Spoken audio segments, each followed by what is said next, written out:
fellas, here we are again with something that have been keeping me awake for days and nights since September 9th. The unforgettable thing that happens to me the moment I set my eyes on iPhone 17 Air during the announcement.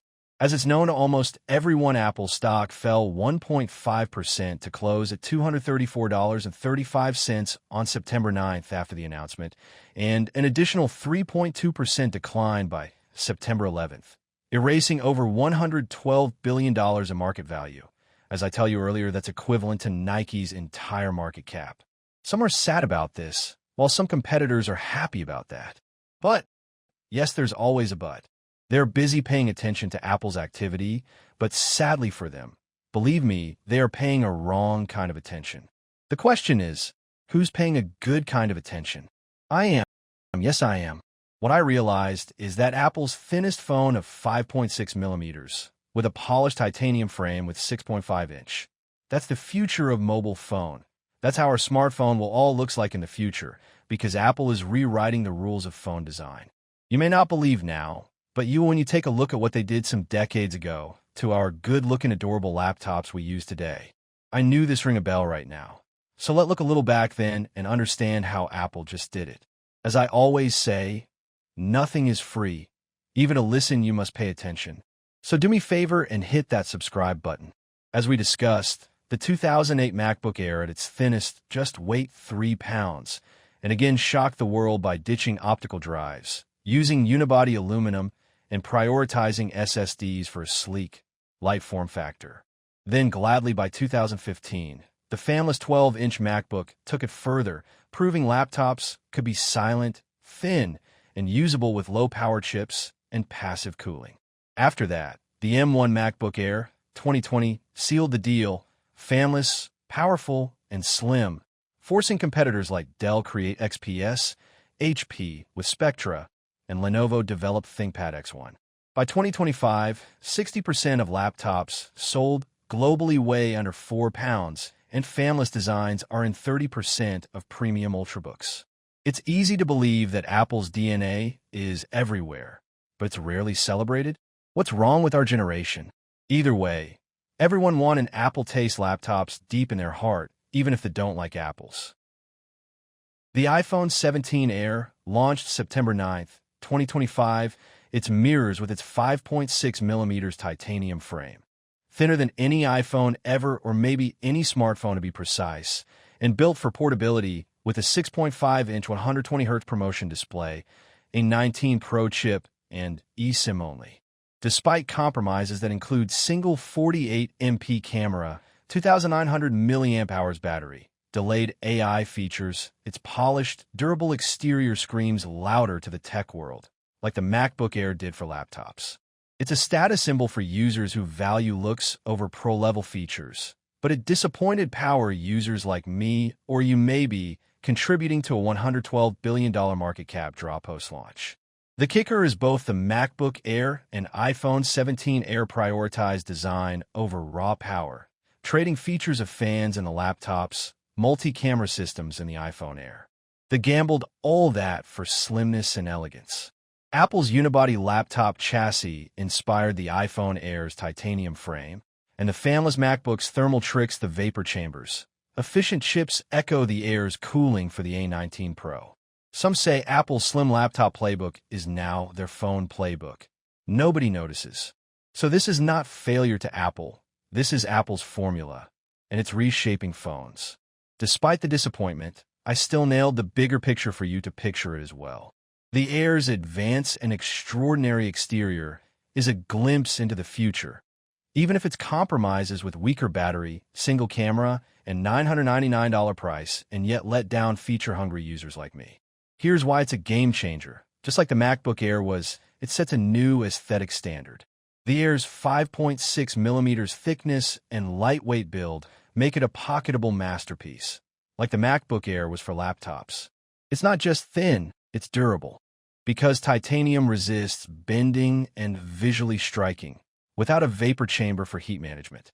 I can call it gorgeous, but impractical, and gladly pre-orders are strong for design lovers, just like your girlfriend, I guess. Still with the stock dip, the Air's design is resonating with premium buyers. Analysts see Apple's 37 times free cash flow valuation as a buy compared to Microsoft 53 times, and the Air could boost Apple's 80% share of the $800 plus phone market. Like the MacBook Air, it's a slow burn that'll redefine expectations for us all. What I realized was just as the MacBook Air forced Dell and HP to slim down, the iPhone Air is pushing rivals since before it launched, or to say since when the prototype was leaked. Samsung's Galaxy Z Fold 7 and Z Flip 7 that we just meet at July 2025 are 26% thinner and 10% lighter than predecessors, with sturdier hinges and premium vibes to rival Apple's Pro Max. The Fold 7 feels like a regular smartphone, but with more screen, already chasing the Air's portability, as I just predicted. Apple's plan for future phones are expected to be slim and foldable, echoing laptops. Your gut feeling that Apple is pushing this slim aesthetic to all future phones is backed by solid leaks and trends. iPhone 18 and foldables may be seen in 2026 or 2027. Apple's planning a foldable iPhone for fall 2026, using Samsung's crease-free display tech, but Apple's design finesse to make it slimmer and lighter than competitors. By 2027, expect all-screen iPhones with no cutouts, building on the Air's slim ethos, just like the MacBook Air led to fanless M-series laptops. The foldable market hits 19 million units in 2025, and Apple's entry will make foldables cool, as it's said by some analysts. Samsung's already leaning in with Z Fold 7, and Google with Pixel Fold and Motorola with Razr. They're all slimming down too. This mirrors how Apple's laptop designs forced rivals to ditch bulky chassis for Ultrabooks. Why nobody's talking about this? X and YouTube are buzzing about iPhone 17's A19 chip or camera, not its design legacy. Only 2% of 2025 tech posts link Apple's laptop and phone design strategies. Before we reach the end of this video, I'd like to discuss about two solid reasons of if-else predictions for the future of slim phones designs. So if Apple successfully launches a slim, foldable iPhone in 2026, else competitors dominate. If Apple releases a foldable iPhone in fall 2026 that's slimmer and lighter than Samsung's Z Fold 7, leveraging crease-free displays and A-series chip efficiency like the MacBook Air's M1 Leap, this would cement Apple's lead in premium phones, capturing 50% of the foldable market by its growing 20% yearly equivalent to 19 million units. The iPhone Air's slim ethos would become the standard, with all-screen, no-cutout iPhones by 2027, mirroring the MacBook Air's industry-wide impact on laptops. If Apple delays, e.g., to 2027, or botches the foldable like the iPhone Air's battery woes, Samsung and Google take the lead. Samsung's Z Fold 7 already draws switchers and their fans. Edition foldables, $899. Target mass markets Apple's Air ignores. Google's Pixel Fold could steal tech enthusiasts with AI integration, leaving Apple playing catch-up like they did post-MacBook Air with fanless designs. If consumers prioritize slim aesthetics over features by 2027, else power users push back by 2027, consumers especially in the USA embrace slim, minimalist phones like the iPhone Air as status symbols, prioritizing portability and looks over the pro features, which is multi-camera and big batteries. Apple's data shows strong desire for the Air's form factor, and 2025 trends favor compact devices for internet use. This would drive 70% of premium phones to sub-6 mm designs, with Samsung, Xiaomi, and Oppo following Apple's lead, just as Ultrabooks chase the MacBook Air. And lastly, if power users like you, or me, demand features over slimness for better cameras, 5,000 mAh batteries, then sadly Apple's Air strategy could flop like the 2015 MacBook's underpowered debut.